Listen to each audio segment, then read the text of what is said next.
let's talk about a couple issues relating to the Epstein victims, because as you know, they held a press conference today, which I talked about in my previous video. But I want to read a comment that I got on one of my social platforms, and I saw a lot of comments about this today, which is why I would like to address it real quick here. And this person wrote, "I guarantee you that the first billionaire whose name they drop will have a massive defamation lawsuit ready to go." Because there's a lot of question today about, some people were expecting to for the Epstein victims to name names today, because they billed this press conference as being, that it would be explosive, and people were expecting some names, and we didn't really get any of those. And so this person said that, well, and I heard this comment a lot, if they name any names, then these billionaires are going to slap them with a defamation lawsuit. A couple things about that.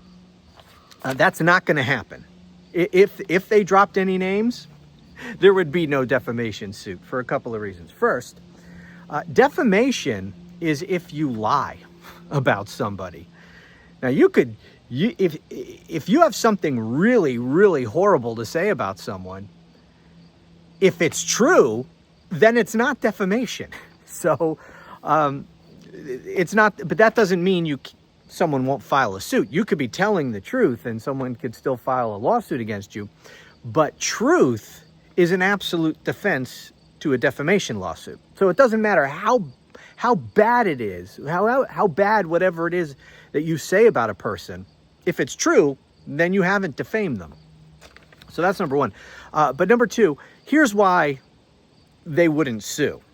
Not because they wouldn't have a case, because people bring lawsuits all the time when they don't actually have a legal case. Look at Trump. Trump is constantly suing, he sues CBS over an interview. He sues a pollster because he didn't like the poll. So he can sue people. It doesn't matter that he doesn't have a legal case. He sues them in order for them to give him what he wants, and he gets a settlement. He gets them to do what they want. But in this case, here's why it wouldn't happen. Because if they sued any of these billionaires who abused any of these Epstein victims were to sue, guess what happens then? Now you come under the purview and the authority of the court. And these victims would be able to put those rich people who abused them under oath. Okay, you put them under oath. They would have to answer questions. They could subpoena them, make them produce all kinds of documents and records and all of this stuff. And they could subpoena other witnesses.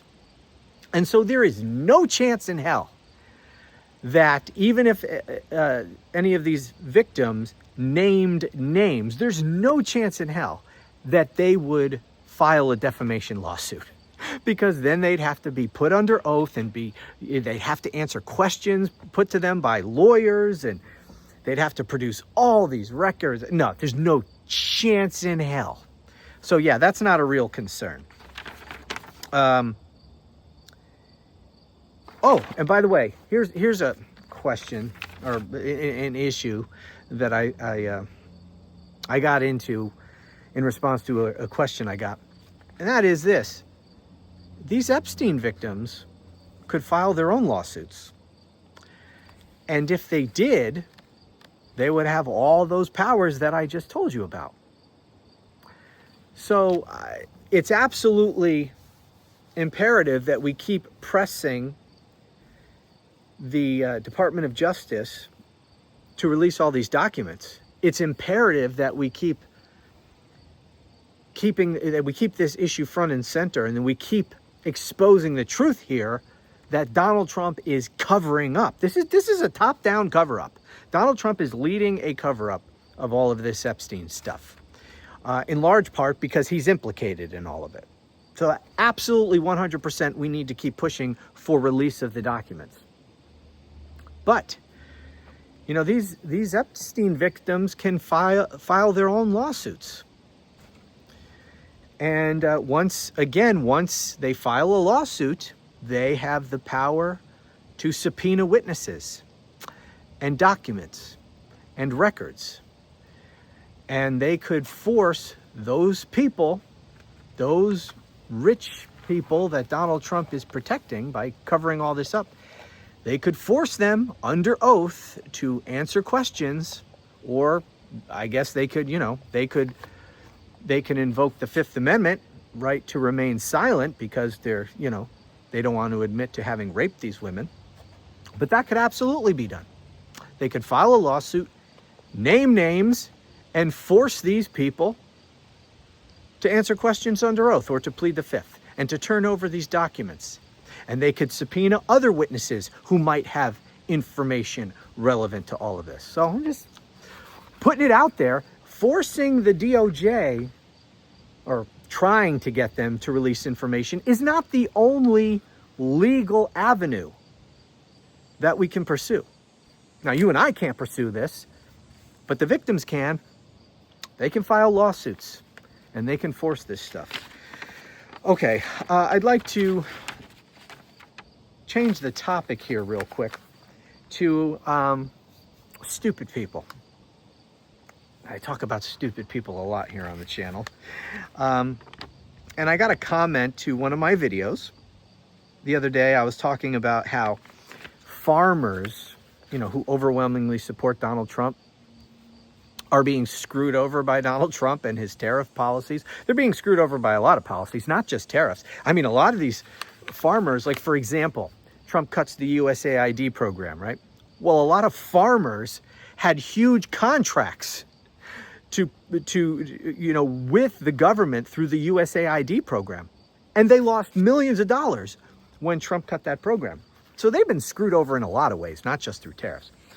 But anyways, I talked about how these farmers continually vote against their own self-interest. They did it in the, Trump screwed them over with tariffs in the first term. Of course, he bailed them out. He kills, he slaps on tariffs. China reciprocates, slaps on tariffs, causing American farmers to lose millions and millions of dollars. So Donald Trump gets the American taxpayers to bail them out to the tunes of millions and millions of dollars, yet they voted for him again. And so, they're getting screwed now, and they still support this piece of shit. Anyway, I had some mindless Trump cultists reply to me. I'm not going to read this whole thing. It's kind of long. They wrote, "It's sad because you are not right about Trump helping farmers. Example, Trump stated first term and second term that he would give money to help startup farmers and small farmers. Both time the individual states are not following Trump's orders. So what the states did is never gave the small and startup farmers their help, but gave the money to big farming." Okay, he goes incoherently on and on and on here, but this idiot's gist, the point is, he says Trump wanted to help the farmers, and he ordered the states to help the farmers, but they didn't follow his orders. Trump ordered them to give them money. I don't even know what the fuck he's talking about, but whatever. We don't need to know the specifics. But you don't want to get inside the mind of a Trump cultist. It's not a good place to be. Anyway, this idiot, because they always have to defend Trump. So when Trump screws the farmers, it's not Trump's fault. Trump ordered the states to somehow take care of the farmers in some way, and they refused to do it. And that's why the farmers are getting screwed. It's not Trump's fault, it's the state's fault. How stupid are these Trump cultists? I mean, seriously. I mean, I don't know what orders he's referring to, because he doesn't know either.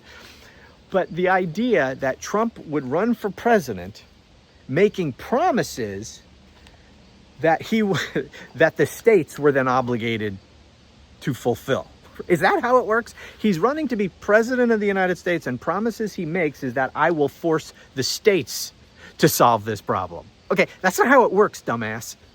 The states don't work, because he goes on here to blame the governors. This was in the hands of the governors on all the states, and they did not listen to what he said to do.